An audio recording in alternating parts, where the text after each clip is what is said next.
araw mga kapuso, narito na naman pong muli ang inyong lingkod upang maghatid ng mga kapanapanabik na ganap dito lamang po sa Born to Shine. Nalaman nga o naghinala si Jenny dito kay Megan na nilagyan niya ng sleeping pills ang tumbler nito kung kaya't nakatulog siya dito sa unang session niya noon na walang ibang coach nila o trainer nila kundi si Cheryl Cruz. At dito nga nag-away-away ang mga magkakasama o magkakakompetensya dito po sa P-Pop Idol. Kung kaya't napagsabihan o napagalitan nga po sila ng mga coaches at sinabi nga nila na kung gusto nilang ma-eliminate ay sila na mismo ang gagawa ng paraan para sa ganun ay ma-eliminate ang kanilang sarili. At dito nga po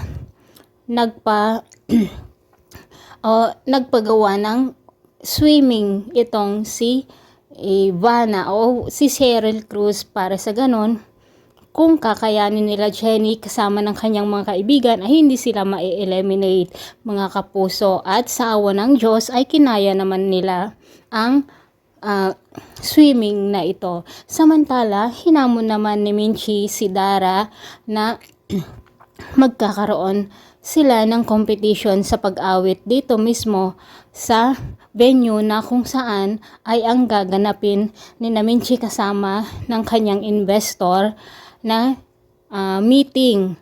At kinailangan pang magbigay itong si Minchi ng malaking pera dito sa babae para sa ganun ay matuloy nga ang kanilang magaganaping meeting. At kinuha nga ni Minchi ang pera dito sa kaha na kung saan ay pera ng kasamahan niyang mga tindera. Naku, sana hindi ma-scam itong si Minchi mga kapuso. At sinabi naman ni Dara na hindi siya uurong dito sa hamon ni Minchi sa kanya. Samantala, sinabi nga ni Jenny dito kay Cheryl Cruz o kay Ivana ang tungkol sa paglagay ni Megan ng sleeping pill sa kanyang tumbler at pinagalitan nga po o napagalitan itong si Megan.